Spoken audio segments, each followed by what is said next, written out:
2020년 현재 앞으로 5년이 한국의 개인과 기업과 사회에는 결정적으로 중요한 시기가 될 것입니다. 한국의 주변에 일어날 수 있는 향후 이슈는 무엇이 있을까요? 북미 핵 협상, 중미 전쟁, 한국과 중국의 금융위기, 부동산 시장의 변화, 삼성과 현대, 기아차의 운명을 가를 분수령, 미래산업 분야, 인공지능, 자율주행차, 로봇 제조 플랫폼의 1차 경쟁 구도의 완성 등이 앞으로 5년 안에 전개된다고 예측하고 있습니다. 우선 향후 5년 내에 일어날 수 있는 위기부터 한번 알아볼까요? 우선 가장 먼저 대두되는 문제는 바로 금융위기입니다. 예전 1997년 IMF는 대규모 부실 채권이 발생하여 은행권 위기가 발발하여 점차 외환 보유액이 고갈됨에 따라 IMF에 구제금융을 신청하면서 금융위기가 발생했었지만 앞으로 다가올 금융위기는 본질이 틀립니다. 쉽게 이야기하면 이렇습니다. 앞으로 다가올 금융위기는 가계 영역의 막대한 부채 문제가 터지면서 은행권에서 문제가 발생한다고 합니다. 자, 그럼 이것을 쉽게 이해가 되도록 과거로 돌아가 볼게요. 한국은 6.25 두 차례 큰 위기를 겪었습니다.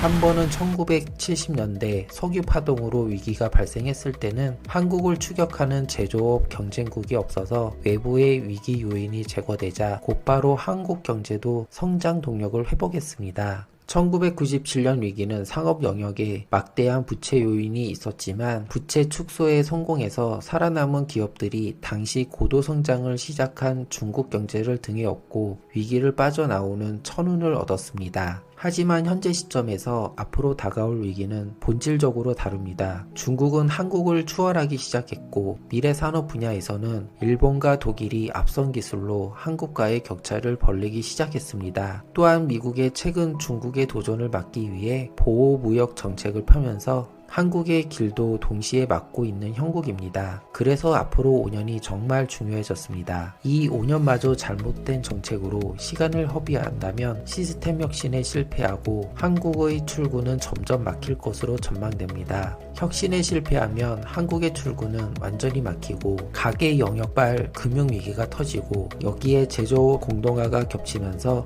중산층은 이중 타격을 입을 것이며 실업 대란으로까지 이어질 전망입니다. 문제는 금융위기가 끝이 아니라 IMF 외환위기 이후 한국 경제를 이끌어온 주력 산업들이 글로벌 경쟁력에서 강한 경쟁 추격자를 만나 경쟁력 상실로 시장 1위 지위를 내주면서 위기가 생성되는 단계까지 올 수도 있습니다. 2020년 현재 한국의 위치는 어디이며 앞으로 예상되는 전개는 어떤 것일까요? 잃어버린 20년, 고통 속 희망, 서서히 침몰, 불안한 상승, 여러분의 생각은 어떠신가요? 여기서 가장 걱정되는 부분은 일본의 잃어버린 10년처럼 한국도 장기적인 저성장을 겪으며 막대한 가계부채와 내수 소비 악화로 이어지면서 똑같은 현상이 일어날 수 있다는 점입니다. 장기 저성장을 예견하는 첫 번째 원인은 자본주의인의 경제금융 시스템입니다. 그 중에서 화폐금융 정책은 위기를 불러오는 위험을 태생적으로 가지고 있습니다. 화폐금융 정책은 신용 창조를 일으켜서 경제를 빠르게 변화시키지만 그 과정에서 막대한 부채를 만들어냅니다. 화폐금융 정책은 금융시장에서 단기금리, 장기금리 등 은행금리에 순차적으로 영향을 미칩니다. 금리의 변화는 기업의 투자와 개인의 소비 등 실물 경제에 그 영향이 퍼져나갑니다. 중앙은행이 기준금리를 낮춰 화폐 공급을 확대하면 은행 예금이 줄고 대출이 늘어납니다. 반대로 중앙은행이 기준금리를 높여 화폐 공급을 축소하면 은행 예금은 증가하고 대출은 감소합니다. 대출을 줄이는 과정에서 은행은 국공채보다는 기업이나 개인의 신용대출을 먼저 줄입니다. 만약 은행의 대출 상한 압력이 커져서 기업이 자본시장에서 주식, 어음, 채권 등을 발행해서 대출 상환금을 마련하는 데 실패한다면 실물 경제에도 문제가 생기게 됩니다. 위 내용을 정리하면 세 가지로 요약이 됩니다. 첫 번째는 미래의 돈을 당겨서 지금 사용함으로써 발생하는 부채의 지속적 증가. 두 번째는 돈을 당겨 쓰는 근본적인 출처인 미래를 무한정으로 늘림으로써 발생하는 화폐 가치 하락. 세 번째는 위 두 가지로 인해서 반드시 반복해서 발생하는 금융위기. 통계청 자료에 따르면 소비 지출을 계층별로 분석해보면 월 평균 소비 지출액이 200에서 300만원 및 300에서 400만원 구간에 속하는 가구의 숫자는 2012년부터 계속 감소하는 반면 200만원 미만을 소비 지출하는 숫자는 계속해서 증가하고 있습니다.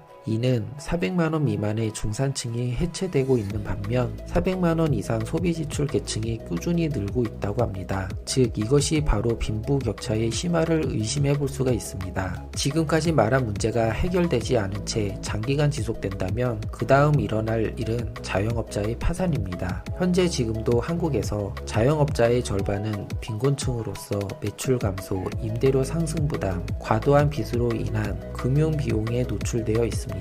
현재 자영업자의 51.8%는 연 매출이 4,600만원 미만이라고 합니다. 통계청 발표에 따르면 2018년 8월 기준으로 한국의 자영업자 수는 568만 명으로 2007년 612만 명보다 약 43만 명 정도 줄었다고 합니다. 이것이 의미하는 것은 이미 한계를 넘어 붕괴 단계에 접어들었다는 신호입니다. 지금까지 현재 한국의 위치와 앞으로 예상되는 위기 상황을 전반적으로 말씀드렸는데요. 더 자세한 내용이 궁금하시다면 책 앞으로 5년 한국의 미래 시나리오를 참고하시기 바랍니다. 위기를 앞두고 우리를 둘러싼 상황은 점점 더 어려워지고 있습니다. 그러나 어려울 때일수록 원칙에 충실하라는 말이 있습니다. 한국의 기업이나 사회가 더 성장하기 위해서는 한국의 지도자와 국민이 더 나은 선택을 하기 위해 여러 가지 미래 가능성들을 꼼꼼히 연구하고 예측해야 하는 지혜를 발휘할 때가 왔습니다. 그래야만 반드시 우리를 괴롭혔던 근심을 해결할 근본적인 미래의 법을 찾을 수가 있습니다. 그리고 그래야만 지속 가능한 미래를 만들 수 있습니다.